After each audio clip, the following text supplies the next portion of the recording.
If we bet on Sam Houston State today, whether it wins the squad route or not, but if we bet on Sam Houston State today and they don't cover and they don't win, I will buy a Sam Houston State jersey and wear it for a week on stream, looking like a fucking idiot. Yeah, he's a moose shit coach. He's a terrible coach. Get Ron Rivera out of here. I'm not even saying to hand the keys over to Bahenemy yet. All I'm saying is this is not our head coach. This is not a winner. This is not our guy. Listen up. All right, take a little mental screenshot of this one. Boop. Give me the Ravens laying 3. Come on, it's got to be Baltimore must play here. They're winning this game big. It's going to be an under game. They're going to be running the shit out of the ball, and they're going to win this game by 5+, maybe 10+. I mean, if you have to listen to Jameis Winston for advice on the sidelines during a game, that's probably when you got to hang him up and maybe go with a different game plan here, Javon, because if he's seeing something that Derek Carr and the coach aren't, that's an issue to me. That's just Jimmy Butler activities now. I just don't know if I can click a square and just say, you know what? I'm going to go to the grave with Jimmy Butler today when I see that cut, that profile. I'm watching them rock down. Brand new bag for pro, but I didn't pay for it. I don't like spending that cash because I'm trying to savor it. What's going on, chat? Happy BTL Tuesday, episode 360 piece. As always, hold the fry, joined by your two hosts, Krabs and Javon, presented by Props.Cash. If you guys aren't using Props.Cash to hit more prize picks entries, what are you doing? You literally live under a rock. I hit a 4-geyser last night. You know where I found 2 of those legs, Javon? Props.Cash. Plain and simple. W's. Carry the weight. All right, I call that a 50-50 piece. 50% my brain, 50% Props.Cash, 100% profits. How about that? Somebody put that on a shirt, okay? The Jen coming in with a fucking group of 36. Let's Let's go, go. Degen. Table's Let's go, ready. bro. Sure. We got lunch money bets coming in with a subby as well. Love the vibes already. Getting started on BTL today. Chat, how about the Bears? Let's fucking go. How about a squad ride W to get the week started off right? Love to fucking see it. The Bears. Never in doubt last night, Javon. That game was a little stressful, all jokes aside. Don't know how they didn't win that game by 100 with how Minnesota's offense looked, but they found a way, Javon, and the Bears pulled out a much-needed victory. Love to fucking see it. Thoughts on that game last night? That was an absolutely disgusting watch. And all the Josh Dobbs love that I think we all have. I mean, he looked like a backup quarterback last night. And can't not give props to the Bears defense, too, because they've been really good the last couple of weeks, and they were really good last night. So got to give credit to them. They're looking better and better by the week. But, yeah, Josh Dobbs looked like Josh Dobbs probably should have looked for a couple of weeks. Yeah.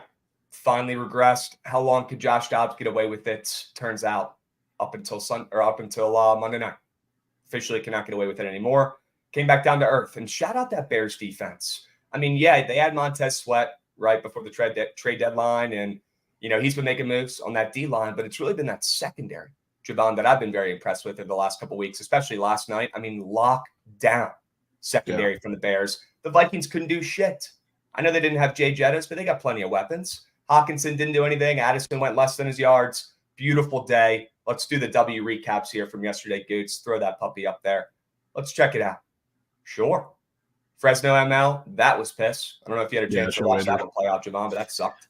I didn't watch it play out, but I was definitely keeping tabs, and I can't say I'm too shocked they couldn't shoot the ball. It's the risk you take getting involved there. So I'll take that one on the chin. Bruins too. Gosh, they were dominating through Andre in the paint the whole first half, Javon. They were slowing it down, and they let the Gauchos pick up the tempo in the second half of that game and take control, and Fresno forgot how to score. Yeah, which is something that happens a lot with that team. It was sad, but Javon, the under somehow still smacked. It got sweaty. Yeah, but W play. W play as well on the Bears +3. Sure. What else do we have up there? The Sabres, Javon. The fucking Sabres. What did they win? 5-1 yesterday? Yeah, I think they had an empty netter or two in there, so it's a little exaggerated. But shout out UPL, greatest goalie performance possibly of all time. Some people are saying he's we're talking absolutely locked for no reason this year. So shout out them for beating one of the hottest teams in the NHL after getting pumped last weekend. Great call. Love to fucking see it. I had a great call for my first king of the board play yesterday, chat. The Bears +3. We move. I start out 1-0. Javon, I think we're going to keep track of this by the units, right? So I'm probably up like 0.91 or 0.9, whatever the hell it is, and we move. Curious to see if Javon rips the Band-Aid off today, chat, and puts his first play out there. Yesterday, he was scared. He didn't want to put a play in there. Today, maybe he'll have one or two. We'll see. Yeah, all right. We'll have a minimum one. Wow. We'll see how it goes. Are we making it a rule where you got to do it on the show, too? You can't wait until after and add one in there? Yeah, unless you really want to. No really want to. Has to be on here. King of the board on BTL.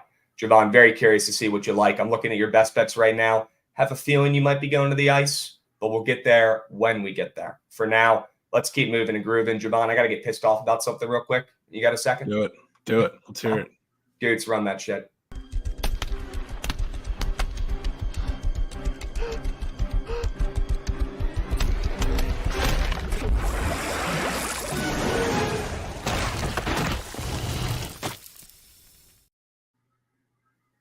Well, Chad, baseball might be over, but Eric Feedy and the NC Dinos are living beachfront in my head, Javon. What the fuck? I don't even know what to say. I'm not usually speechless. I'm running out of words to describe how ridiculous this scenario is, Javon. We let Eric Feedy go for a bag of chips. Literally let him go for nothing. He stunk on the Nationals for 5 years, was the most average starter of all time, had a decent sinker. Didn't work too well in the majors. Didn't work too well in the Nats. And he goes over to Korea. Okay, bless his heart. And he puts up maybe the greatest pitching season in KBO history. Absolutely dominant. The guy was locked down. I mean, he didn't give up a run for like the first 16 innings that he pitched out there, Javon. And he didn't stop there. Okay, Eric Feedy went on to earn an MVP. in the KBO this seaon. Not just the best pitcher in the game, not just the best pitcher on the Dinos, not just one of the best arms out there in the KBO. Javon, the best fucking player in the league, Eric Feedy was this past season. The guy was unhittable. And we'll show you some of these pitches. And these are from some tweets I posted a couple months ago when all this stuff was coming out about how dominant he was. I have never seen Eric Feedy's pitches look like this before. Who's teaching him this shit? Okay, and what concerns me, Javon, is that the Nationals should probably have a better pitching staff than the NC Dinos, right? Is that fair to say? Is that an okay assumption? One would think. Probably. Is that okay, Chad? I feel like that's fair to say that the Nationals should probably have a better pitching staff than the NC Dinos, at least a little bit, at least marginally. How the fuck does he go over there and turns into the greatest pitcher of all time, Prime DeGrom? He's throwing pitches I've never seen before, literally unhittable. And you can't tell me it's because he's facing KBO lineups. Guys, look at these pitches. Nobody's hitting these. Watch this. That is disgusting. Absolutely disgusting. Shout out Eric Feedy for putting on for himself, putting on for his fam. Imagine how he felt, Javon, getting waived from the Nats, nobody scooping him up and having to go over to the KBO to continue his professional career. Imagine how that felt for him.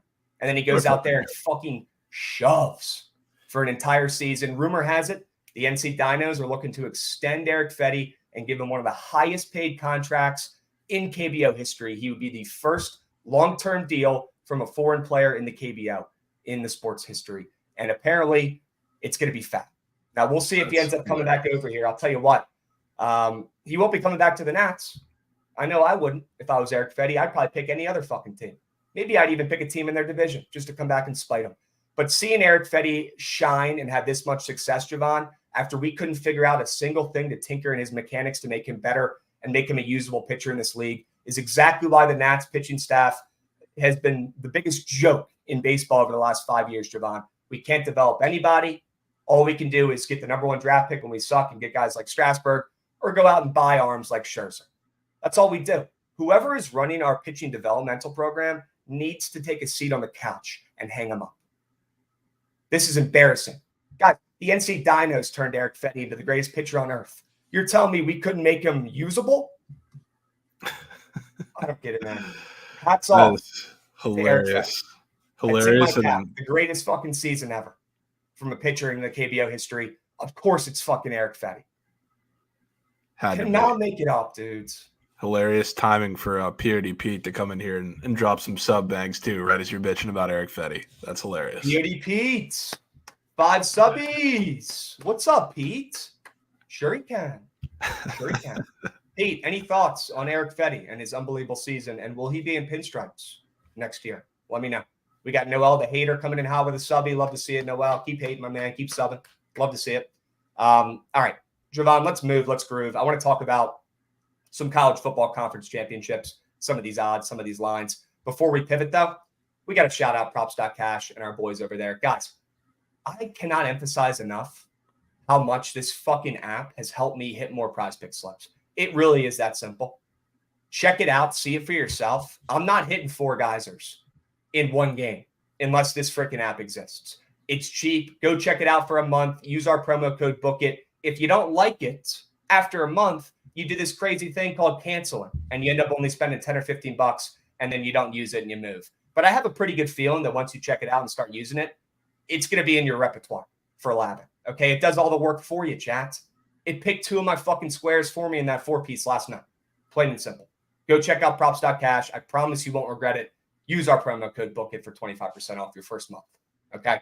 W's, Javon, let's talk about some of these conference championships, man. We are absolutely in for a treat. In for a treat this weekend. We've got some elite games, even starting up on Friday. Might as well cut the shit and dive into those, Javon. 2 pretty solid games on Friday, especially the Pac-12 championship. But let's target the Conference USA first and get it over with and cut the shit. New Mexico and Liberty. Javon, this Liberty team, JMU got all the freaking credit. JMU got all the hype all season, but look who's fucking undefeated. The Liberty Flames. It's unbelievable. Now they're laying 10 in the spot, or 9.5, whatever it is. 10.5 now I'm seeing, against New Mexico State team that does not care what's sharp, does not care what's not. They fucking win and they cover. It's been a very impressive second half of the season for Pavia and this New Mexico State team, Javon. What are your initial thoughts on this spread and these two teams in the Conference USA Championship? I feel like 10 points is a lot. Yeah, I guess you could argue that.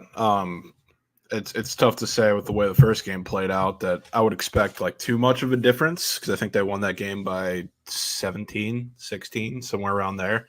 So, I mean, both of these teams playing pretty well, obviously. Liberty's been amazing all season. I guess New Mexico State have gotten some really big wins as of late. So, like, this, on first glance, to me, seems like a game where I don't want to lay it with Liberty, but I think they win this game and it comes out like a one-possession game. So, I definitely lean New Mexico State with the points, but at the same time, I'm very tired of fading Liberty, even though I've done it only a handful of times at this point. Okay. I'm seeing New Mexico State is 11-2 ATS, which I don't even know how that's possible. Have they played 13 games? They have an extra game in there? That's what I'm seeing. Somebody in chat can confirm with me, but either way, they are 11-2 ATS or whatever they are. They've been dominant ATS, Javon, on an absolute tear recently. I know they didn't win that game, or they did win that game against Jackson State. People forget that happened. On an absolute fucking tear. Javon, that's just too many points in a conference championship with offenses of this caliber. Now, we'll talk about that Oregon-Washington game where those offenses are capable of putting up 100 piece with their eyes closed. Then I'd be more willing to lay a 9.5 or 10.5, and you guys are probably getting what I'm hitting at. But in this spot with these two teams, I'm surprised to see that total moving up. I'll be honest with you. Maybe it will be just a good old-fashioned shootout between these two offenses. I don't think I could get myself to the counter to lay New Mexico State, but I'm sure as hell not laying perfect undefeated Liberty in this contest, Javon. I just can't do it. But I don't want to go to the counter with New Mexico State either. They've been fucking unbelievable ATS. They're an absolute wagon. Both these teams. Exactly. I want to fade both of them. How do I do it? Guess it would have to be the under. That's your only fade of both teams. The last time Liberty was ranked, New Mexico State won, my man is saying. Wow, was that back in 2022 when New Mexico State was a 24-point favorite and they won 49-14 in that contest. Holy smokes. That's crazy. And these guys played already once this year. Javon and Liberty smacked them in the mouth 33-17.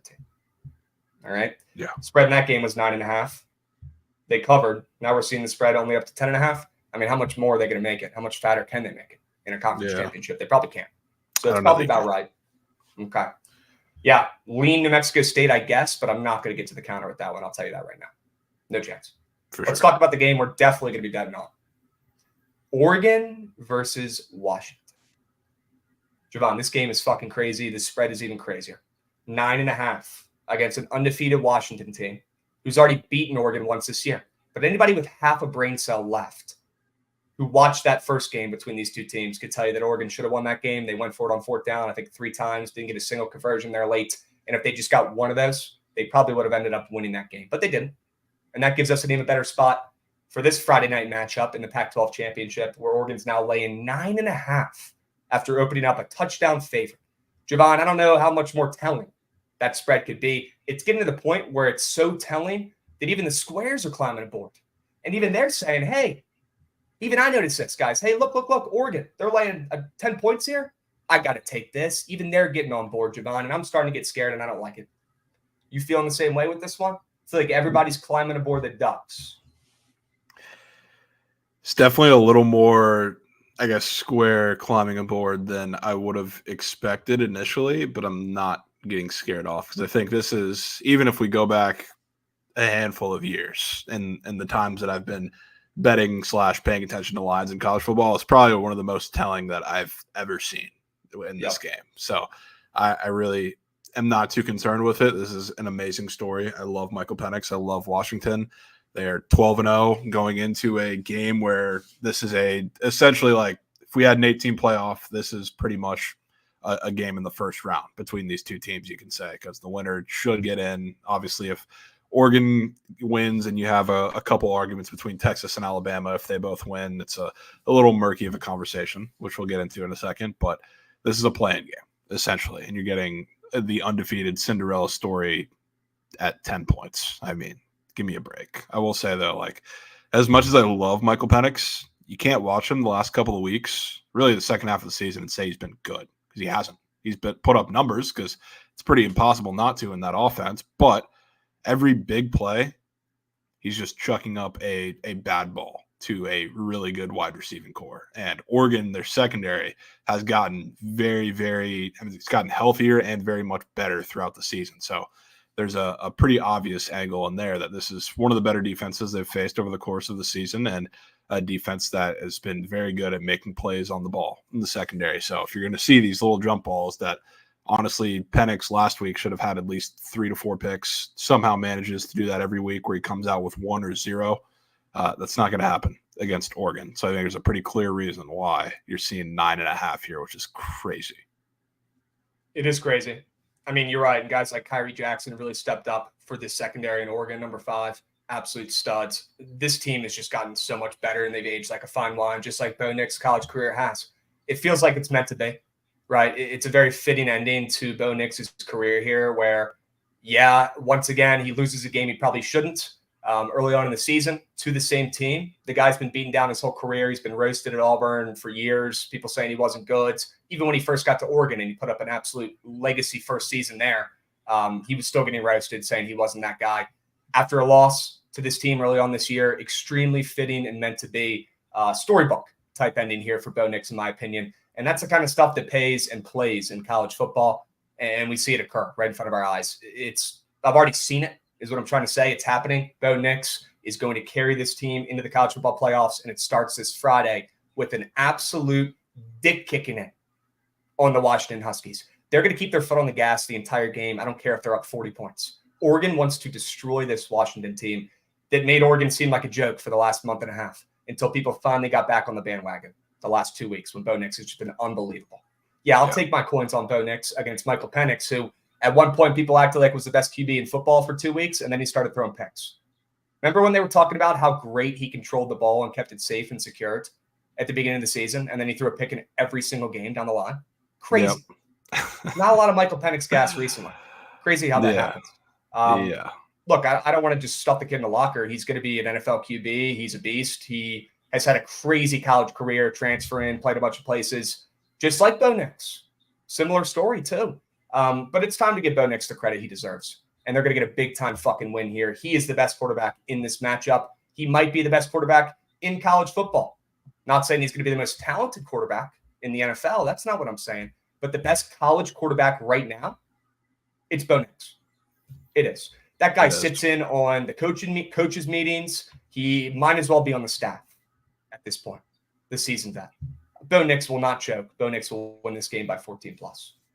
Yeah, speaking of Penix and the picks, I was looking at a tweet earlier this morning. The only quarterback in the Pac-12 that's thrown more turnover-worthy throws than Michael Penix in the last 6 games is Ashton Daniels of Stanford, which is a crazy sentence to say that the wide receiving core is so great that they have been bailing him out multiple times. And, I mean, the defenses, too. If you watch the games, a lot of dropped interceptions, a lot of terrible plays in the ball. So, he's been getting very lucky. He's thrown a lot more picks than he was at the beginning of the season and people expected in that offense. And he really should have probably at least twice that, which is nuts to say. So we'll see if it happens against Oregon. Somebody in chat asked if we were to rank the QBs coming out, where would we rank them? Now, I'm assuming he means by how good they're going to be in the NFL. That's the type of question that our guy Fat Girls Inc. is asking here. I would assume so. Right? So if I'm ranking these guys according to who I want on my NFL team the most to last with these stud QBs coming out, I mean, it's got to be Caleb Williams, number 1, no matter what. Yeah. I would still want him on my team without doubt. And then it's probably still Drake May. Are you still putting him number 2, Javon? Yeah. Yeah. Okay. And then it starts to get a little weird, I guess. I mean, you could go to guys like Penix. You could go to Bo Nix. Jaden Daniels is a senior. Is there any chance that he comes back for a COVID year or anything like that, or is he going? Don't think so. I think he's gone. He's gone. Already exhausted that COVID year, I'm pretty sure. Yep. And then, I mean, a couple other juniors who are probably going to come back for another year and stuff like that. But I think I would rank them Caleb Williams, Drake May, a pretty decent gap for who I'd want on my team after those 2 guys. And then I personally would go Bo Nix, Michael Penix, Jaden Daniels. Maybe even moving Jaden Daniels up above Michael Penix, just with his legs and giving me Lamar vibes at some point. I might move them. I might move him up. I think I'd rather have Jaden Daniels running my offense than Michael Penix in the NFL. Is that a crazy take? Do I just want a Lamar Jackson so bad that I'm forcing it? I don't know. Maybe. I'm not a big Michael Penix fan as far as an NFL prospect, unless there's like a handful of systems that I think he could be like really successful in. And I don't think any of those teams are going to be on the lookout for a quarterback anytime soon. So I'm kind of out there. I don't want to say out, but I'm not like huge on Penix as an NFL prospect. I would say I'm definitely Caleb Williams, Drake May. I feel like you can't really argue that too much. When you get to like 3 and 4, maybe it's a little tricky of a spot. I would say I'm a bigger Michael Pratt fan than most. I would say he probably falls for me maybe right behind Bo Nix and maybe right with Jaden Daniels. I think once he figures out a way to get healthy and see where he lands too, I think he's going to be one of those sneaky guys that you might see start a game next year if a team's really struggling or has injuries, and it's going to come out and shock the world a little bit. But again, see where he ends up. But yeah, I would say I'm not too good on Penix. Any opinions on Spencer Rattler or Jordan Travis potentially entering the conversation? Yeah, definitely not Rattler. I'm out on Rattler, partially just because I don't think he has the mental fortitude to be a backup and continue to get better and learn from somebody, because he's a very arrogant and cocky guy. So I'll see that. Depends on where he goes too, but of course, but I'm out on him. But Jordan Travis, once he gets healthy and if he finds a good system, 100%, I can buy in. Okay, sure. Couldn't have said it any better. I agree. Thoughts on Dylan Gabriel? Coltrane's is asking. Is he done after this year too?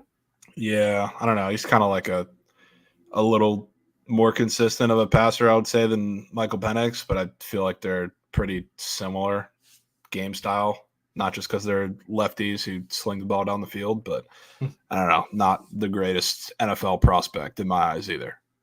Okay. All right. I would love to have Caleb Williams on my team. I feel like he is going to be probably one of the best QBs we've ever seen in NFL history. I don't care how he played this season. I don't care that he was crying in his mom's arms in the stands. Doesn't matter. Okay, that was college. He's going to be a game changer in the NFL, just like we saw Patrick Mahomes hitting the ground running. It's going to be unbelievable to watch. I'm so excited. I'm so excited to just get him off that moose shit USC team and throw him in there with an NFL system and give the kid a chance. And I'm just praying. I mean, look, he's probably going to end up going where? The Bears at this point? But will they trade the pick? I don't know. It's like, I don't know if they can. I don't know if they can. It's just. They are in a weird spot, man. Yeah, and I mean they're going to have the pick in all likelihood. So I mean, it's Chicago or the Patriots going to be down there, which they need a quarterback, but that would be a pretty horrendous spot for them. I would say great coaching, but dated coaching, which isn't really Caleb Williams style of football. So that'd be a clash of ideologies there. I don't know where he's going to go. Well, I do think he's going to be the number 1 overall pick, whether it's the Panthers pick going to the Bears or whether it's the Bears trading that pick to somebody else, right? He will be that first overall pick. I don't see a world where any GM lets that guy slide any further than that. He's the greatest player on the board. He has to go first. Whether it's the Bears getting rid of Justin Fields and keeping him, whether it's the Bears trading that pick and rolling with Justin Fields, they've got some options, and they got to figure it out. Personally, I don't see how you let a guy like Caleb Williams go and not pick him and sleep at night. I wouldn't be able to as a GM. You have to take him. Yeah. Get rid of Fields. Trade him. Dump him. It sucks because he does still show flashes like he did last night early in the first quarter where he looked elite and then he forgot how to play football again. But the guy over and over again makes mistakes in key moments. He fumbles. You got to take Caleb Williams and you got to start him day 1 on the Bears. If I was their GM, that's what I would do. That's what I would do. Yeah, can't blame you. All right. Should I hedge my Daniels Heisman ticket? Dude, grow up. All right, let's move, Javon. Let's talk about some of these other games. Okay, we've got plenty going on for Saturday as well. God, I didn't put the MAC game in here. Any opinions on Miami and Toledo? I feel disrespectful there. That's all me, guys. Can't say. Javon, any opinions on Miami of Ohio's really good defense playing against Toledo?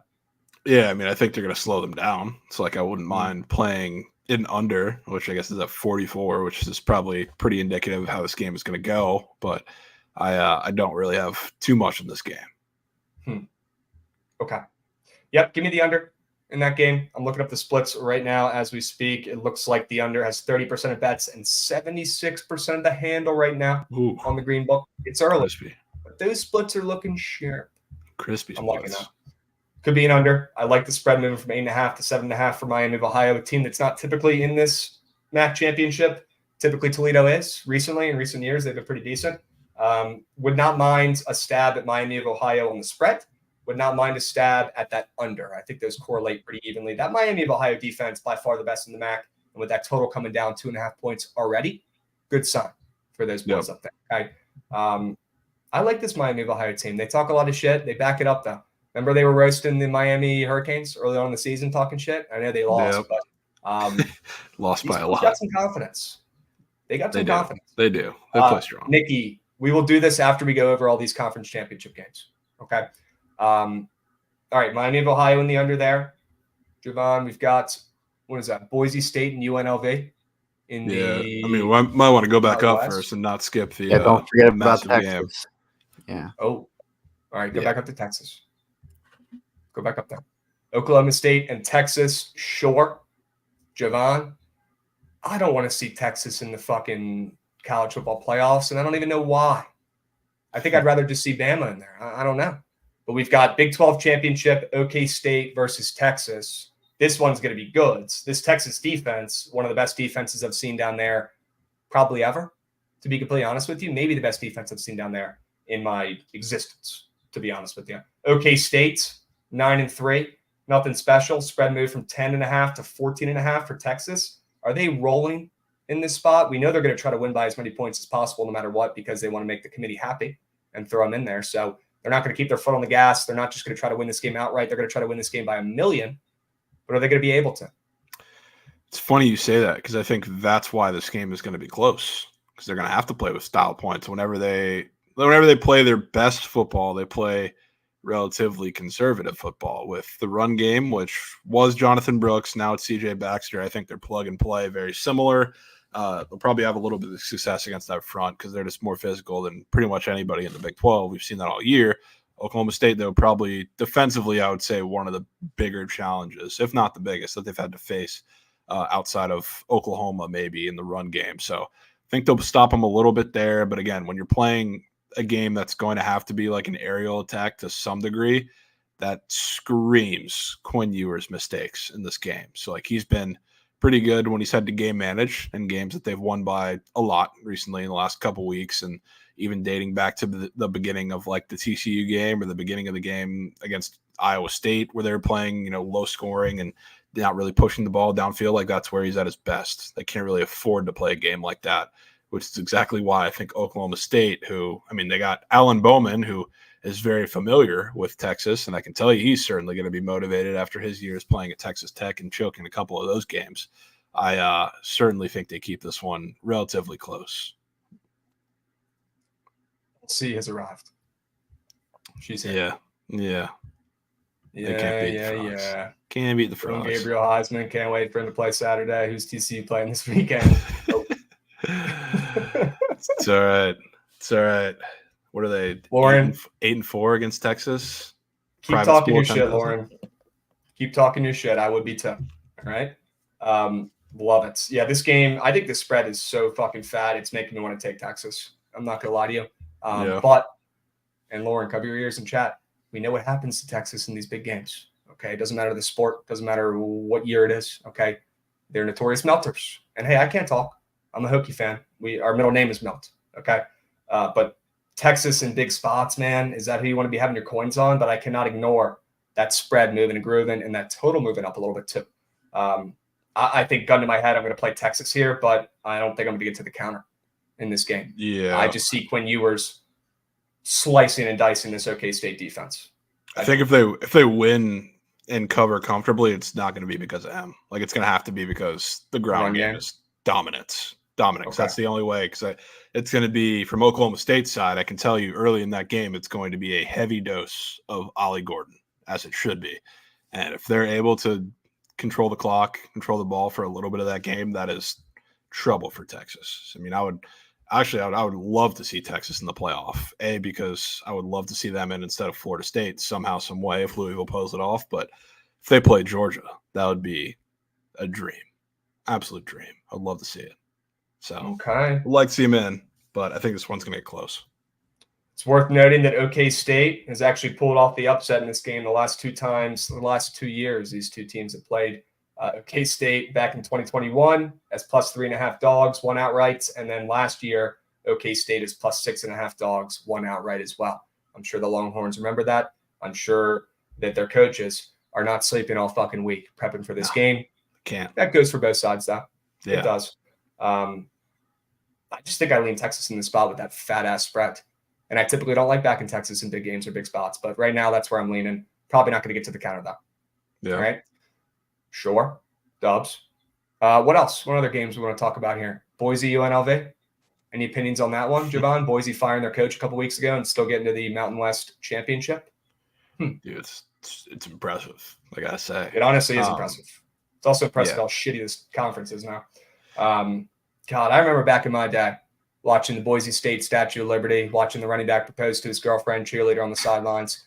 That's when I was learning what college football was. I'm like, this is like the most magical, unbelievable fucking sport of all time. And now we're here. The Broncos are still somehow in the Mountain West Championship, but they're 7-5. This program has taken a significant step back. I have a soft spot in my heart for the Boise State Broncos. My house at home has a piece of the fucking blue turf on the fridge. My pops used to travel out there all the time for work, bringing back Kellen Moore jerseys, bringing back pieces of the turf. I fucking love this team, but they suck now. It stinks. But I will say, and I'll tip my cap, respect to this squad for keeping their head absolutely locked in and focused the last 3 weeks after firing their coach and getting 3 big-time wins to stay alive and get to go to this fucking championship. It's very impressive. But they're going to get their fucking shit rocked, Javon, by UNLV. Give me the points. I'm kind of thinking so, too. So, I mean, to be honest with you, despite the last, 3 or I guess you could say 4 to 5 weeks minus the Fresno loss, like they've been winning in spite of Tulane Green because he's been awful. And it's not really all his fault because they're dealing with a lot of injuries kind of across both sides of the ball, but especially on that offense. I know Ashton Jainty's been in and out of pretty much every single game at some point with some injury, who's the biggest part of that team. One of the most underrated players in college football, too. But you got one of the most underrated players in college football on the other side, and UNLV, too. People forget about Ricky White, who is an absolute dog animal. Anytime he's on the prize picks board, auto take, and I assume he will be this weekend. So I can guarantee you I'll be on it. I think he's going to tear that defense to shreds, and Tulane Green's making the same mistakes he's made over the last couple weeks. They're in a little bit of trouble. So I got to say I like UNLV too. So do I. Coming off that loss to San Jose State, I'm in. Give me the plus 2.5. Might need him. Yeah, might need him. Just might. Yeah, J.J. was a menace. You guys remember Doug? What was his name? Who was the bionic hamster? What was his nickname? Or bionic gerbil? Muscle hamster. Muscle hamster. Bucks Absolute legend. fucking animal at Boise State. We're not going to talk about his NFL career, but hey, he was good. He was good for like 2 years. He was good for 2 years. He was good for a couple of years. Set the rookie rushing record his rookie year. People forget that. That was crazy. Chats. Rumor has it this is big news from my guy. Where is he at? Chaka in chat. Let me see if I can find the message. I can't. That's okay. Looks like the Whip Snakes re-signing their goalie of the future. Love to see this in the PLL. Brendan Krebs. Brendan Krebs. Great name, better guy. Getting re-signed through 2025. The goalie of the future for the Whip Snakes. Who knows how long Kyle Bernlohr is going to keep playing. One of the best goalies in the league who shattered his elbow mid-game last year. He should be returning, but this is their goalie of the future, and this is my guy, Brendan Krebs, who's a fucking stud. And he follows me on Twitter for some reason, I think because he likes bets, and he likes my name as well. It's just a respect thing is what it is. I wonder if he's related to the Sabres player, Peyton Krebs. Maybe. This might be. Can't say I've ever seen. Yeah, I can't say I've seen any other Krebs in the world. There's not many. Okay. Not many. W Whip Snakes locking up their guy, their goalie of the future. Sure. All right, let's pivot back to college football. We got Ron Mucking Clam giving out subbies. Death taxes and Ron Mucks Clam giving out sub banks. Love to fucking see it. Let's go, Ron. W's. Awesome. Javon, a couple other games. Georgia, Bama. I guess we should mention this one briefly. Yeah, maybe a little bit. Probably the coolest, best game of the college football season. Going to be absolutely fucking bonkers. I'll tell you what, Javon. After watching that Bama, Jalen Milroe tutty in the corner of the freaking end zone, and that team having a miracle comeback last week, and that spread moving from +4.5 to +6, does not make me want to take Alabama. No, it does not. Yeah, not at all. Not at all. I want to fade them. I thought this line was, and that's hilarious. That might the be SFC championship. just Okay. we need. Yeah, it's been to one Bama game, and it was the Texas game, of course. So probably think they're going to be 0-2 in Trenton attendances. And I thought the line, when it opened up, not even opened up, but when it opened up and started to move, and it was sitting at like 4.5, I thought that was fat. Now moving to 6 after the miracle that Bama had this weekend against Auburn. I mean, that seems nearly as much ridiculous as the Oregon line is. So it's kind of telling me the same thing here.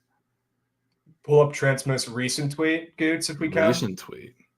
Apparently he's got another one. Milroe been doubted his whole career. Time for him to show why he's him. Archie, I love where your head's at, but you cannot ignore the spread. You're telling me this man – whoa. What? Bro, what? What kind of tweet is that? That's a crazy tweet. What kind of tweet is that? Okay, we're going to keep moving. We're going to keep grooving here. Grabs. I can ignore the spread. I go to Bama. Archie, that is factual. All right, we're going to pull this spread back up here. Sure. Yeah, okay. Lord. Excuse me. That's an interesting tweet. Thank you, chat, for telling us to put that one up. Lord. Back to Bama and Georgia. Sure. Javon, I wanted to bet Bama so freaking bad the last 2 weeks in this spot. Last 3 weeks, whenever the fucking line – it might have been a month ago when this line came out and dropped. But now I'm leaning dogs, man. That spread up to 6 is absurd. I'm going to check the splits right now. I'm curious what people are betting. Georgia's still public. All right, 61% of bets, 65% of handle on the Bulldogs spreads. We know they're going to close public, but there's some bets on Bama. 40% of action early on the Roll Tide right now. Okay. It's got to be Georgia at this point, though, Javon. I mean, especially if they get up to 6.5. I mean, I know. I'm interested to see where it takes off from this 6 spot. It's going to make a dip one or the other way. I don't think it's planting at 6. So if it goes up to 6.5, God forbid it gets up any higher. I would not think it would, but I think this is probably the telltale sign here of where it goes, where it takes off to. Dead Larry Bird saying this is the real national championship. Yeah, this game's going to be bonkers. Yeah, absolutely bonkers. I have an update on what Trent's tweet was.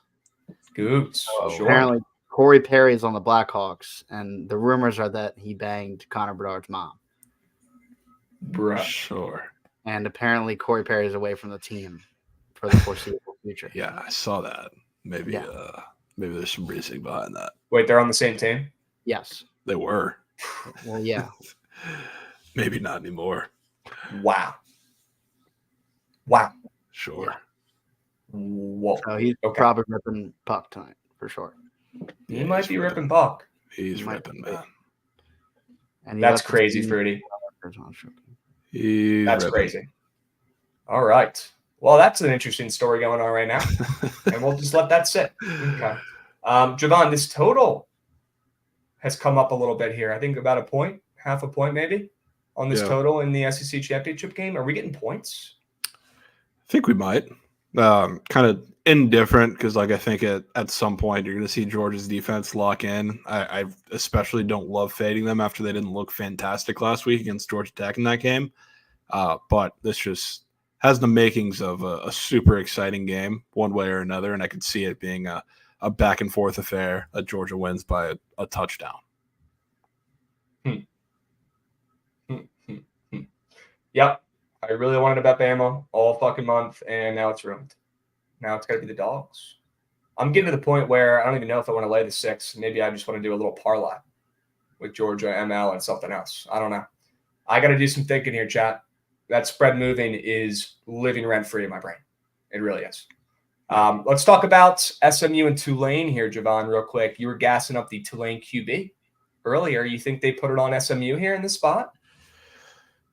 I definitely don't want to bet I mean, first of all, I know there's some circumstances in this game, but that 48 total is a little crazy to me with both of these offenses. Now, the thing that keeps you in there, Tulane's defense has been fantastic to end the year, and now you have Preston Stone, who broke his leg last week. So that's not great for him to end his season like that and coming into this game.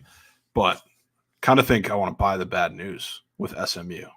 With Preston Stone being out for the season, partially because like Kevin Jennings is coming in as backup. First of all, with SMU's offense, I love Preston Stone, but for the most part with their quarterbacks, it's just plug and play, especially with how that system kind of works. So I don't see much difference coming with Jennings in there. Plus, he's a guy that they really believe in, and I think can be just as good as Preston Stone in that offense. So I don't think much is going to change. I think this is going to be a game where, weirdly, I've hated this about SMU the entire season, how they would run the ball like super inefficiently the entire game, try and do it down teams' throats, but it didn't really work, which is why they couldn't pull away in big games or come back from deficits against like the Oklahomas and TCUs that they slipped up to this season. But weirdly, that might prepare them a little bit for what they might have to do against Tulane this game. So I feel pretty confident in that. And I think Kevin Jennings in the offense maybe pulls a little upset here. I would love to buy the bad news here with SMU. I'm sure their coaches are kicking themselves after leaving in their star QB last week for no reason and him getting hurt. I'm sure they're going to be out to prove to the world that they are not a bunch of bozos who make coaching moves like that. And they're going to come out extra prepared, extra ready with their new QB, looking like they haven't even skipped a beat. All right, I'm with you on this. Love this spot for the SMU Mustangs, an offense that has just been fucking electric this whole season. I mean, they've been awesome. I want to back the Mustangs. Buy the bad news here, Javon, like you're saying. That spread down from 6 to 5.5 with no QB is interesting to me. Maybe it was already that fat because there's no QB, but I'll take my chances with the points here in SMU and that offense, even without their star QB. I'm in. Yep. Give me those points. Too many. This game is going to be back and forth. There's going to be, I know that total's coming down, but there's still going to be points in that game. Let's see SMU maybe run the rock a little bit. And you're saying the backup QB, him plugging and playing in, is not going to be that much of a difference? No, I don't think I don't think Preston Stone is that much better than him. It's just like it's an SMU system thing. Okay. SMU offensive machine, I'm in. I mean, what they did to Navy last week should be illegal. They really should. Yeah, that was insane. That was disrespectful, honestly. All right. W's, keep moving. App State and Troy. Javon, look at that. Look at App State doing their job and playing for a championship here. Are we rolling with the App State boys to stay hot? Or are we back in Troy in that defense to clamp in and get a win here by Tutty? I mean, I don't know that I can get to the counter with App State, to be honest with you. I know Troy's been fantastic, so it's not like it's any sort of a buy low spot with them. But the way App State's kind of gotten juice over the past couple weeks, obviously the massive upset, I think 2 weeks ago, I don't know that I can buy them in the conference championship. This just feels like a prime stay away for me in this game. Blue Book making moves. Whenever that Blue Book makes moves on its own, it's rare, but typically for a reason. Well, they also don't have flat numbers, right? They do for football sometimes. Oh. They do for football sometimes. Never for college basketball. Yeah, I know they definitely don't for college basketball. But yeah, we'll see. We'll see if it sticks. All right. Yeah, give me Troy in this spot, Javon. Everybody's going to be on App State. We know they've gotten some big wins this season. We know they've gotten some big wins overall in the last 10 years. Unbelievable program, just pulling out upsets out their ass left and right. They've been on fire recently. Their QB Aguilar seems much more comfortable in the pocket recently. But I'm still not buying on App State in the spot. I think that spread is very telling, even though Troy has a better record. App State, it could be considered a better team from the public for sure. And the way they've looked the last month, they look like the best team in this conference. I'll take my chances with Troy in that defense to slow down Aguilar and App State here and sell high on the Mountaineers after some big upsets this season and win against JMU 2 weeks ago. Give me Troy to win this game by a touchdown plus. They're a team of destiny this year. They are loaded, especially defensively. All right? Yeah. Louisville and Florida State. Little ACC action here, Javon.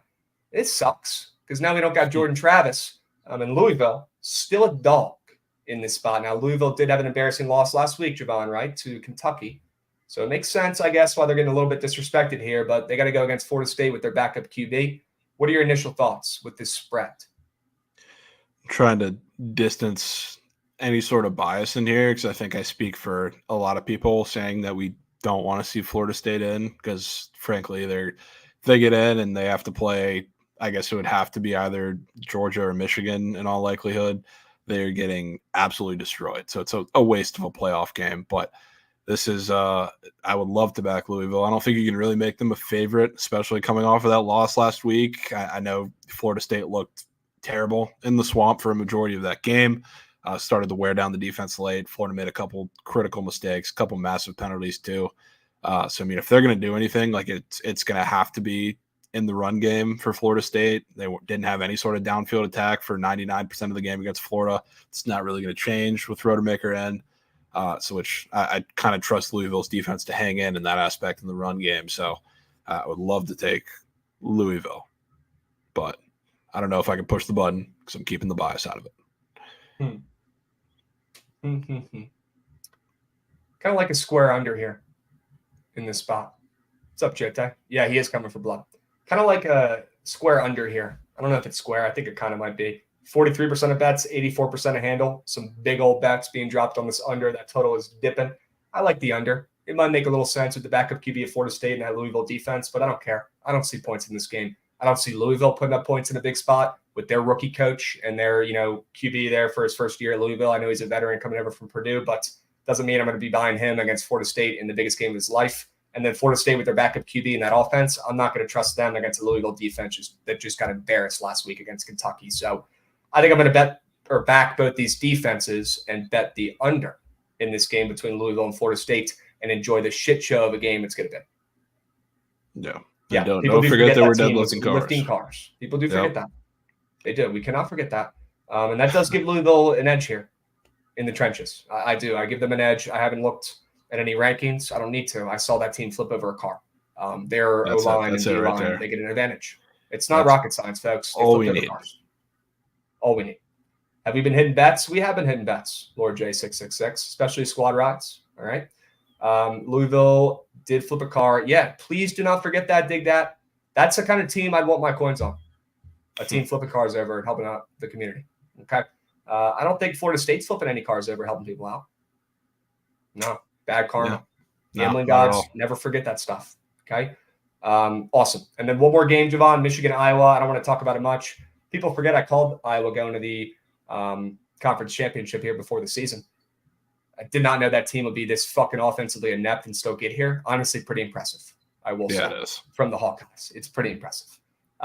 Any chance they hang around in this game? That spread has moved from 22 to 23.5 for Michigan here. That total is up from 34, the initial opener, to 35.5. Interesting move there with the total moving up with Iowa.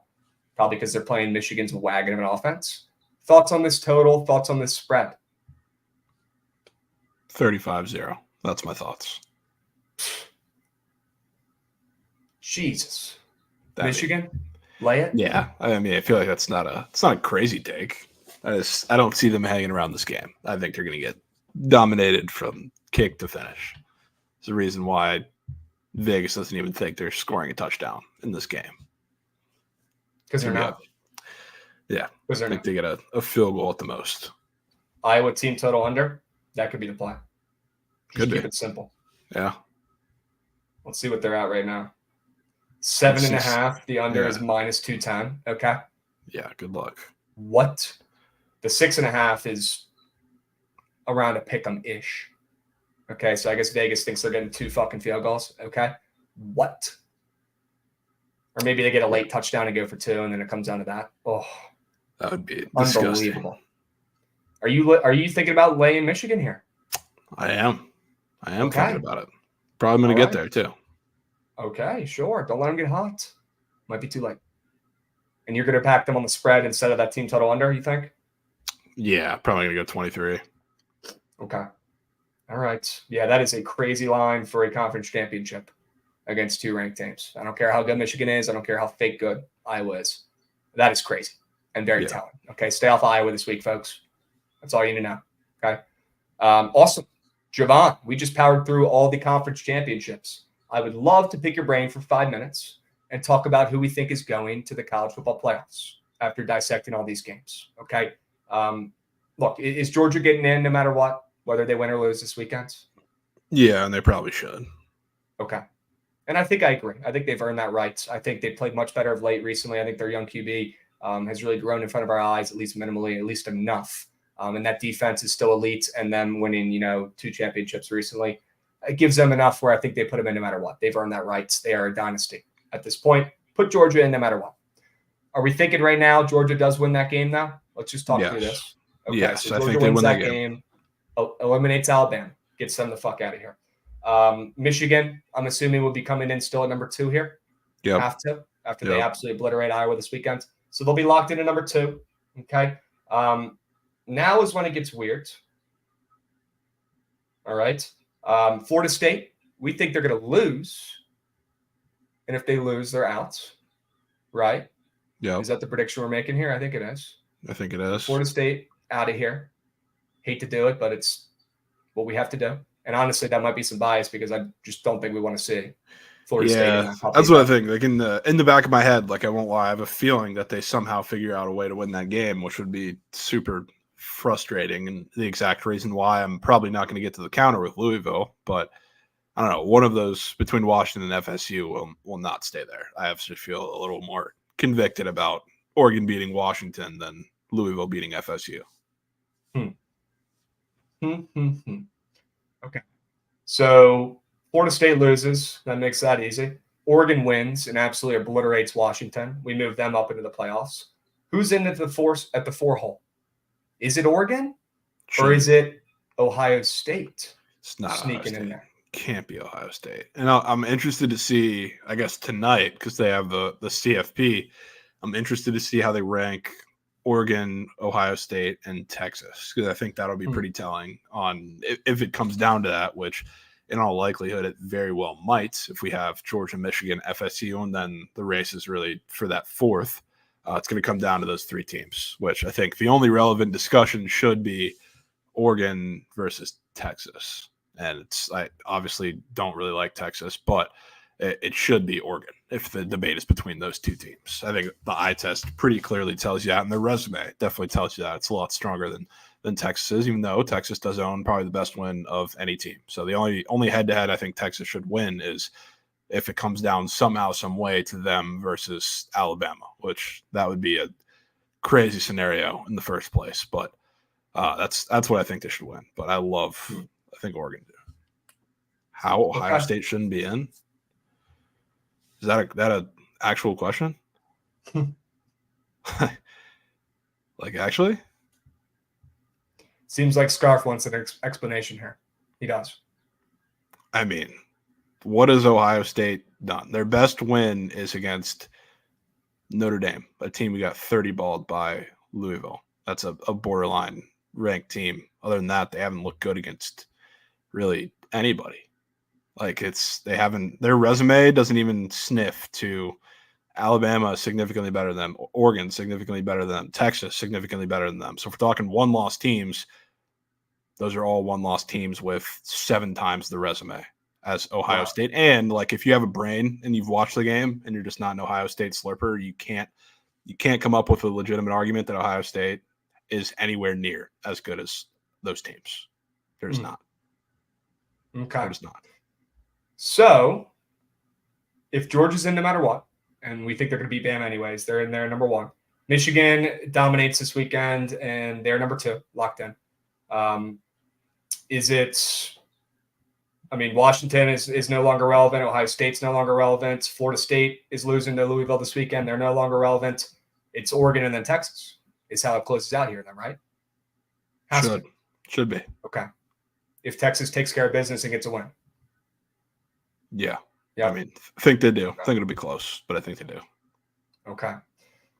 I'm good with that prediction. Georgia, Michigan, Oregon, Texas. Is that how you would rank them too? Yeah. I think it is for me as well. Assuming, yeah. I'd say it's Georgia, Michigan. Obviously, I think Oregon's going to win the game. So it's Georgia, Michigan, insert Pac-12 team, then Texas if it falls out like that. Okay. Chad, you heard it here first. All right. either way, we are in for a fucking treat over the next 2 weeks in college football, 2 or 3 weeks. It's going to be fucking epic. All This right, would chat? be crazy. If Texas Texas and and FSU FSU lose, that would be nuts. Because then Oy. that would be Georgia, Michigan, Pac-12 team, and then the hell are you going to do after that? Yeah, that's worst nightmare for the committee. Right, you probably can't. You can't put Alabama in. That would have to be probably you probably got to go with Ohio State at that point, which is disgusting. Yep. What about Washington? When they get back in with 2 losses or 1 loss. That would be if the scripts were flipped and they had that resume as Ohio State, they would probably get it. But because they're Washington, they'd probably not get the nod. Yeah, probably not. 2 Pac-12 teams. I don't think the committee would do that for sure. Yeah, I don't think they would either, man. No shot. Too many options in other conferences that are better. Yep. All right, boys. Let's pivot. Let's talk about some college basketball for today. It's about that time. We've done enough college football for one day. Fuck it. Put in Lemoyne. Why not? Let the Dolphins dance, huh? Javon, we've got some good college basketball games today. We've got some shitty college basketball games today, so it's going to be a good day. All right, we won't put those. Okay. Looks like ACC and SEC challenge starts up today. We got a couple games there. Should be pretty elite. That Miami game is definitely worth talking about. We're going to get to that too. Very curious on your thoughts in that game. Miami, Kentucky is going to be probably the best game of the night.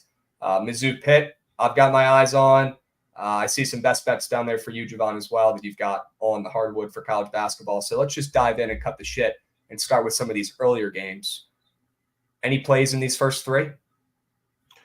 Nothing for me in these first 3. I really probably wanted to take Georgia Tech a little bit. The line's starting to come down. I feel like that makes a little bit of sense. I think they're Mississippi State, the way they've played, it's a little bit unsustainable. Kind of like it is every year, but especially this year. It's like wanted to fade them, but I'm not in love with the spot. So I'm staying off of there, but definitely lean GT.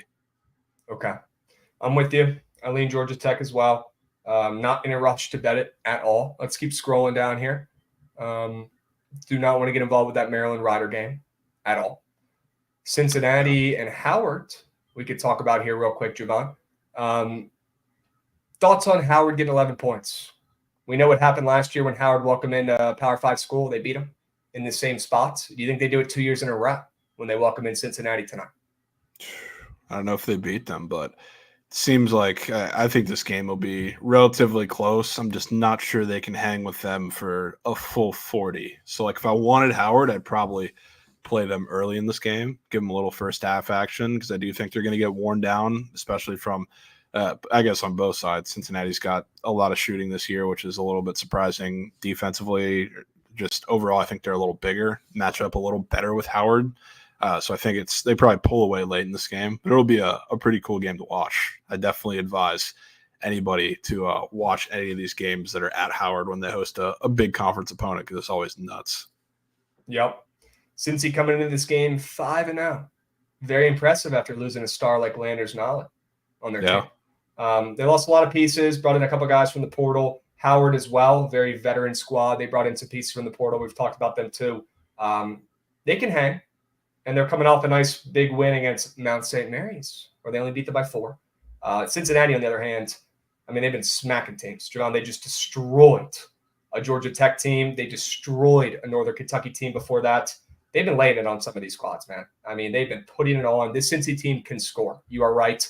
I don't know if Howard's going to be able to keep in and hang around with them in the second half. Maybe that first half angle for Howard is the right play on the Bison. Yeah. Okay. Kind of think Smart. So. Any opinions on Notre Dame and undefeated South Carolina that might be the most fraudulent undefeated team left? This is just a game I don't care for. What the hell is going on with that spread, man? What? Yeah, it's a little confusing. Just seems like it's a game I don't want to get involved in. Those teams. I just think Notre Dame. Bad. I don't think the models or metrics have adjusted to how fucking terrible this Notre Dame roster is this season, Javon. And that's why they're getting line respect. This isn't the first game they've had this season where they've been a little bit of a short dog when they probably should have been fatter, in my opinion. And they really have not come through much. I'm going to check and see how they are ATS this year. Yeah, 2-3 ATS so far. They are coming off of 2 wins. One is an outright win against OK State. That's impressive. And then they beat UMES, University of Maryland Eastern Shore, by 20. But South Carolina, on the other hand, I mean, I watched them play VT. They could not miss a shot. It wasn't because of their great offense they were running or because of their team being good. It was they were just unconscious in that game, and they've carried that momentum and beat a couple crummy teams along the way. VMI, DePaul, Grand Canyon. They're beating them. They're covering against most of them. I wouldn't mind taking a stab at the Irish, but I'm not falling for the trap yet. I still need to see how bad this Notre Dame team is a couple games and see, okay, Rusty Cox. Yeah, they haven't played in a while. They haven't played in a while. So I mean, that's I guess a little bit of a concern. Good for Notre Dame. Like I definitely lean them a little bit too, but I mean, seeing it come down from 10-8 is interesting.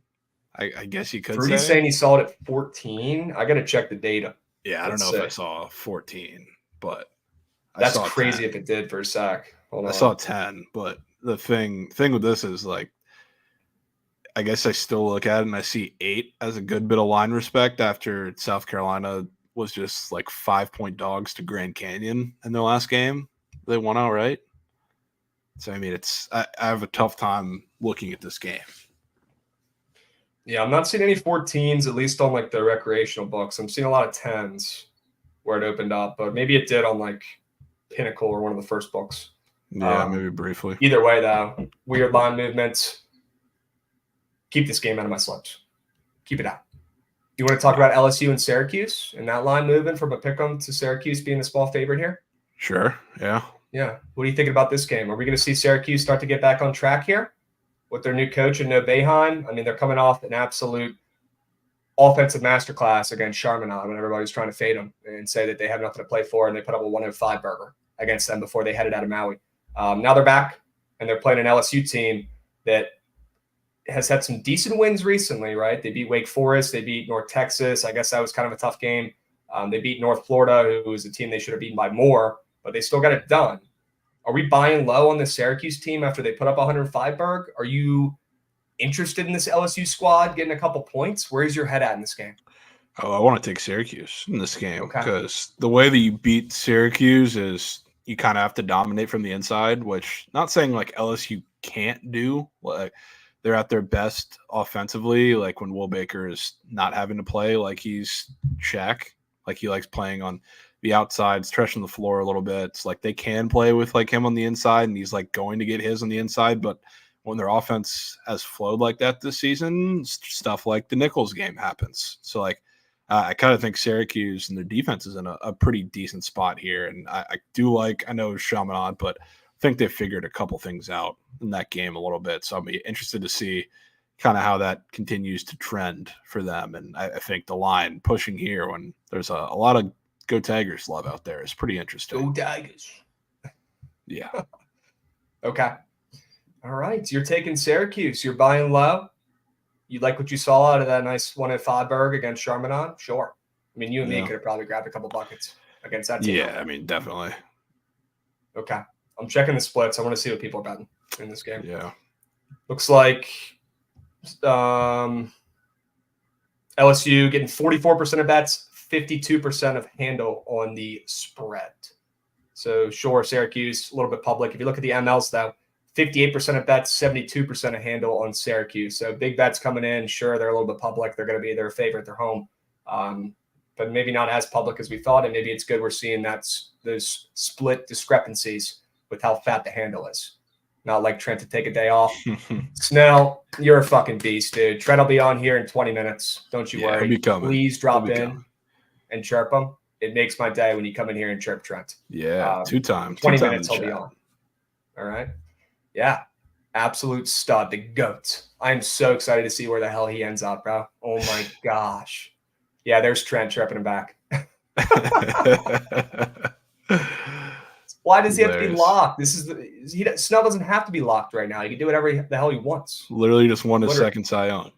This is the perfect time to not be locked in. Yeah, he shouldn't be locked right now. This is when you regroup.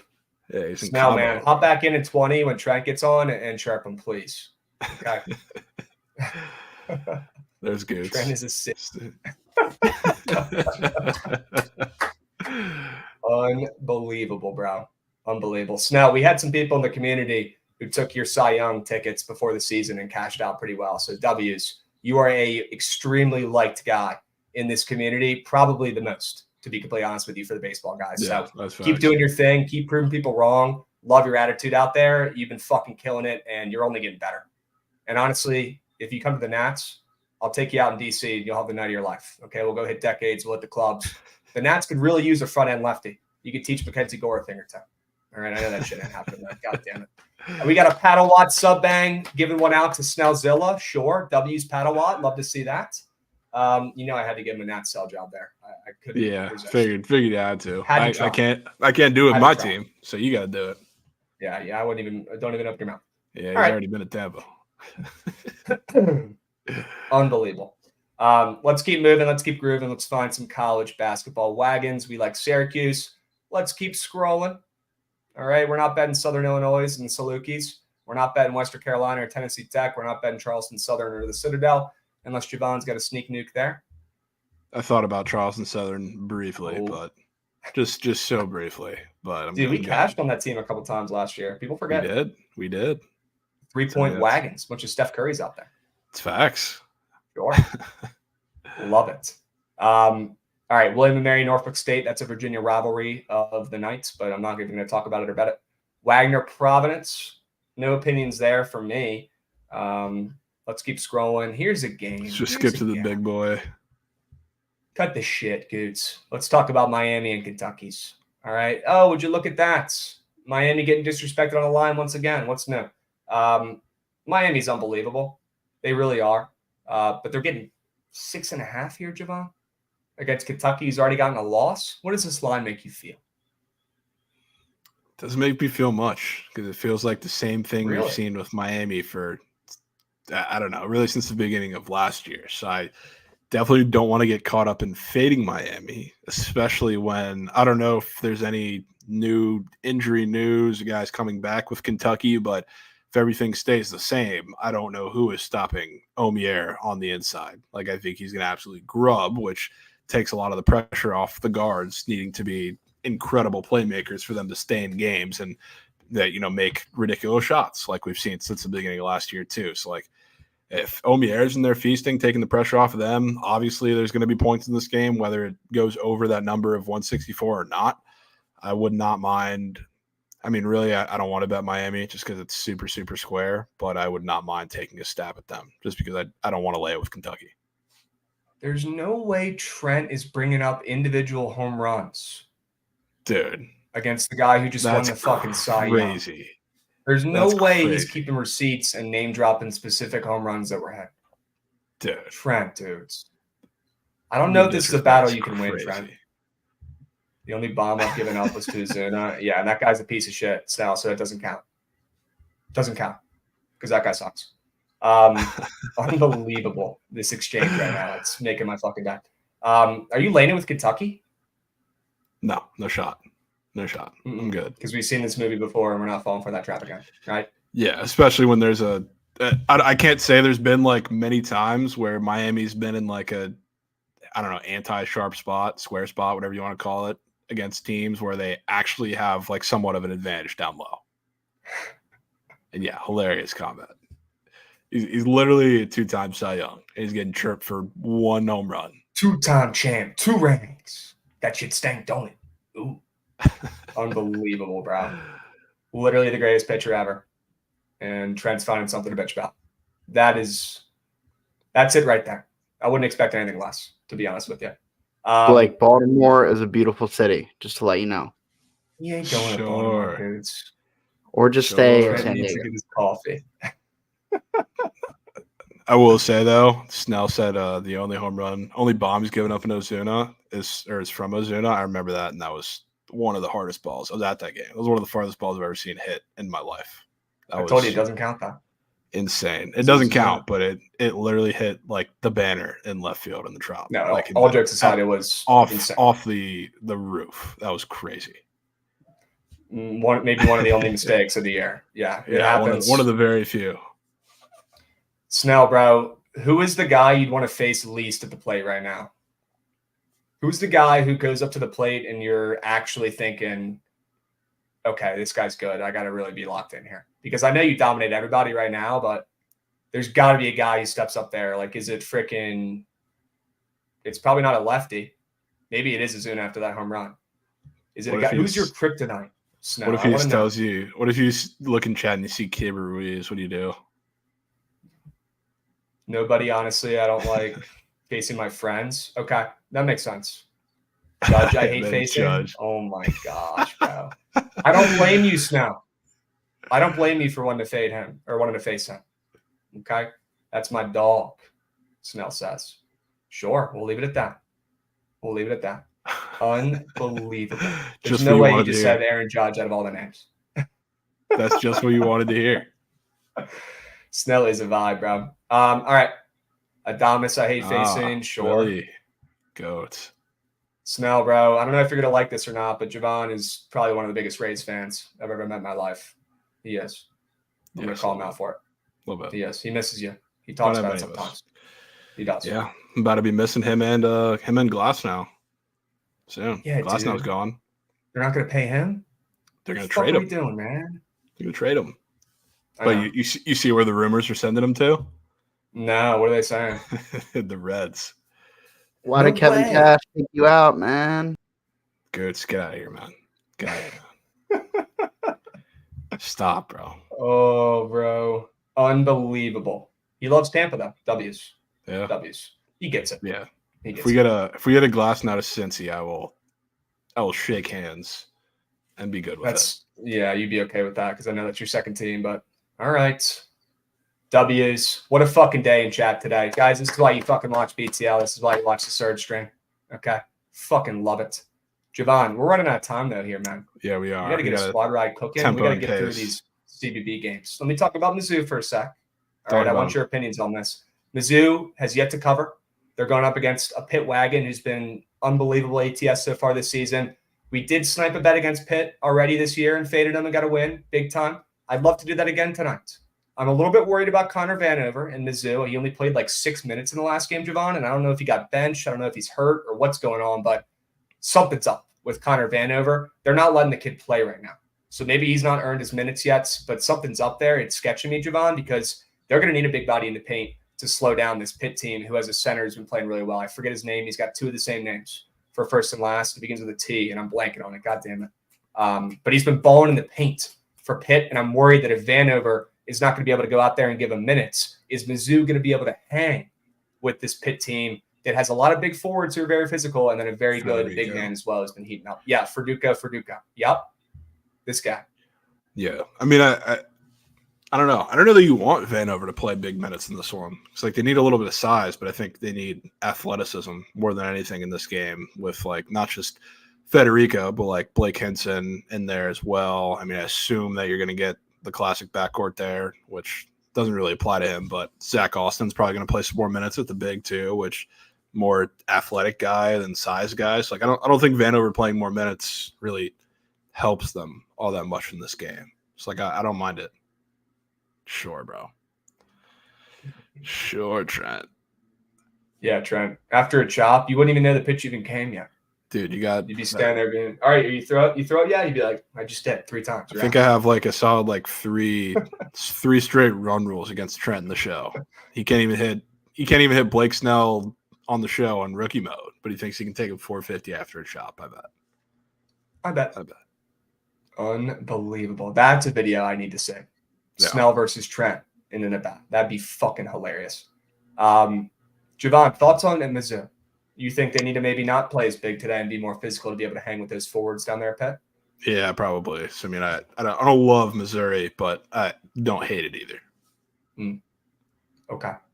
Let's keep moving. I want to make sure we encompass all these plays. Yeah, I was going to say we could go rapid fire through a couple of these.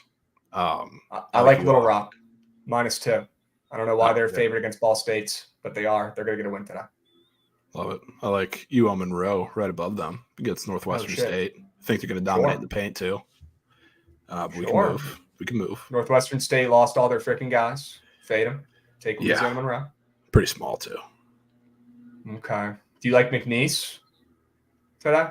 I do, but I have trouble figuring out if that's a little over tonsils or not. I don't know. kind of staying off, but I want to watch that game for sure and see how they play. But definitely lean McNeese. Okay. Fuck Sister Jean. Let's keep moving. Any Kansas plays? Yeah, I'm laying them with Kansas actually. Wow. Laying the points there, which Okay. they play really well. I guess you could say that. They did just beat Tennessee. They came back in the Maui, though, I will say. It's not a crazy buy low spot, but they play really well against teams that play super slow and try to be super efficient on their possessions, which especially I love targeting Kansas in this little like week. They always have like a couple rage games in between their run of like really good, whether it's Maui, whether it's whatever tournament, Champions Classic, then a couple big games. They come back before exam week and play like a shitter team or two, and they figure it out offensively and look amazing. So I think this is the game where they come out and they win 100-50. Okay. Kansas Smackdown, a team that has all the pieces. They haven't really put it together so far yet this year. They did look good against Tennessee. Maybe they'll carry that momentum into this contest against a moose shit Eastern Illinois squad. Amen. Yeah, I think they do. All right. I don't have any plays in these next two. We can keep moving and grooving unless you do. Nope, nothing for me. Sure. All right. NC State Ole Miss comments. NC State seems to be awfully popular today, which I didn't really expect. I mean, I can't say I'm really in on Ole Miss as a team, but this feels like a spot where they haven't really covered this season. They've been eking out wins, so it would seem pretty easy to go back to an NC State team that at least, I mean, they've been a little more up and down, but they're at least, I don't know, flashier. Offensively, they have more upside, I guess you could say. I definitely am strongly considering playing Ole Miss. Yeah, the line did flip and then some. We saw NC State open up a small favorite. Now Ole Miss is -2.5 here, or -2, depending on what book you're looking at. But either way, the line flip, it looks good for Ole Miss. I thought it was some serious respect on NC State opening up a favorite against undefeated Ole Miss so far this season. But we do know NC State's program. I'm sure the Ken Palm has them ranked ahead of Ole Miss, so probably not that weird. I'm staying off this game. I got too many. I saw somebody tweet too that Ken Palm has them like -3.5. So like you're getting the exact words where you're getting a discount on a line, which automatically makes me want to lean the other way. Just want to see shit like that. But yeah, that line flipping with Ole Miss not covering a spread this year is interesting. Okay. All right. Keep powering through here, Gates. A couple more. Keep scrolling. Any Clemson Bama bets or no? I don't know what that Bama team is right now. I guess you could say buying low on them a little bit. They look like shit against Ohio State. Scored again against an Oregon team, but didn't look like they put up a lot of points. They score, but Oregon is so depleted right now. I can't say I was pretty impressed with them in that game. So maybe big bounce back game, and this is a little respect against a pretty decent Clemson team, but I don't want to play it. Okay. I don't think I have any other plays in the late nights either. I lean Portland against Portland State. I don't know if I'm going to get to the counter there, but I would not mind fading a Portland State team that's looked really good so far this year, but finally dropped their first game of the season to the St. Thomas Tommies in their last contest. I lean Portland in that rivalry game.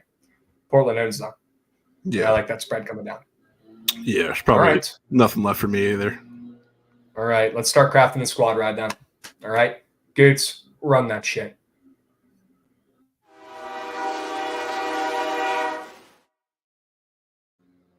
Sure. All aboard the squad ride train, chats. Got a nice little cash last night with the Bears +3. Didn't even need the points. Sure, Trent will bring that up today when I hop on Surge Stream. Great play yesterday, Javon. Let's keep those vibes rolling. Let's keep those winners flowing. What do we like today?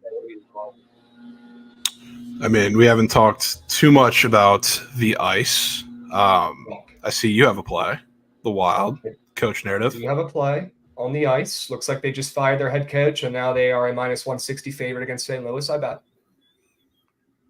Yeah. Go ahead and put that one in there. I don't know that I love laying it with them in that game specifically because it is a shit team in the Blues. That kind of gives me a little bit of hesitance. I don't want to fade them, but kind of what I thought. Trent, dude, grow up. He was literally bitching about the graphics literally during Surge Stream yesterday. Which graphics? I don't know. He's talking about the community leg graphics. He's making a bunch of requests. Okay. Hey, Unreal. things are changing around here. We're leveling up in the new year. Okay. Unreal. Trent, bitch. Wait, so you're scared of Minnesota and my NHL system playing here? I'm not scared of it. It's just like I just really don't feel like laying minus 160, 65 on that game. Are they winning the game?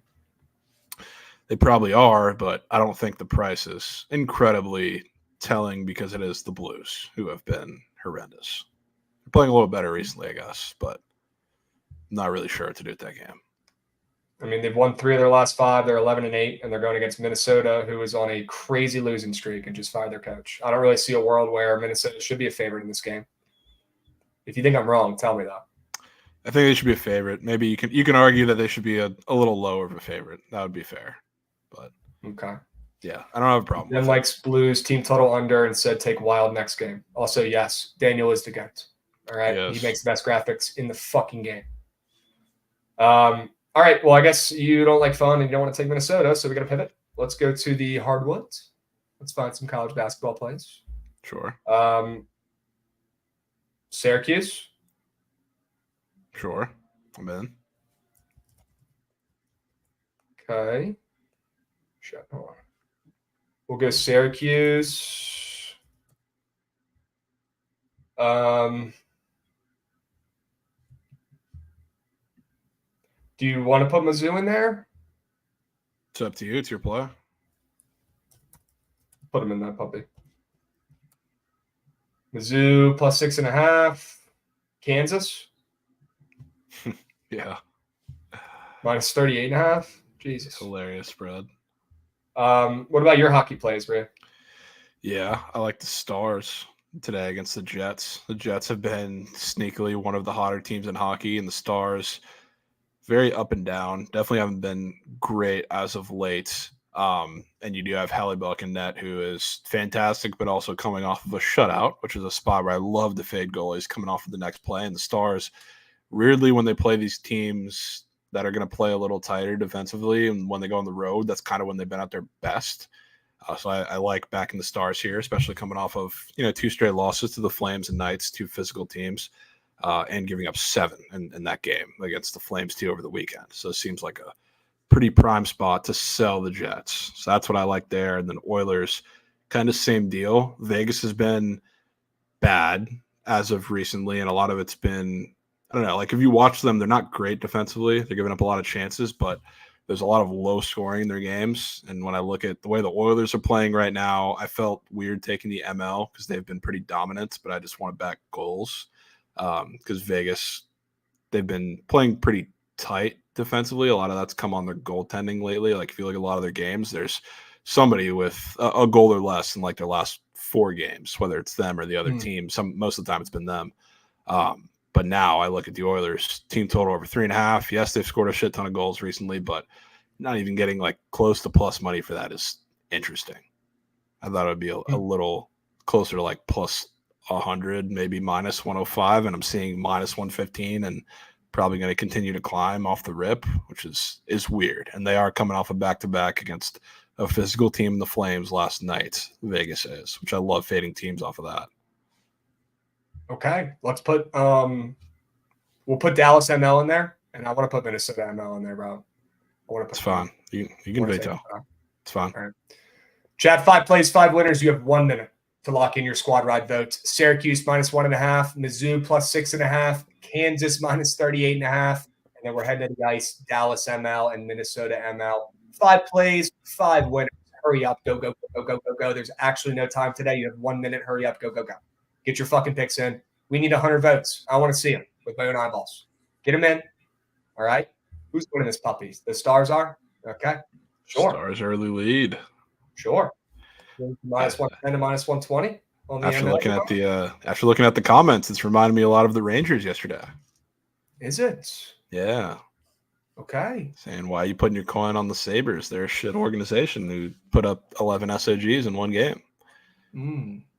So that might make me feel good. Reading some of these. Zoom into plus 7. Oh no. Chat, get your votes in. Hurry up. Go, go, go, go, go. Get them in, get them in, get them in, get them in, get them in. You guys got 10 seconds, 5 seconds, 1 second, and it's a Stars ML. You got to be quicker than that, chat. All right. Dallas ML on the ice for the squad ride on this Tuesday night. People in chat asked if we talked about the Miami game. We did. Stay off that game. It's going to be a good one to watch, but not to bet. It's sketchy. Chat. We're going to the ice for the squad ride tonight. Dallas Stars, ML, Javon. I'm okay with that. I can deal with that. All right, let's stay hot on the ice. And chat, we'll catch you guys tomorrow. Same time, same place. We'll be seeing. All right, stick around for the Surge stream. Trent's going to take you through the slates. All right. Hopefully Blake Snell pops back in and chirps.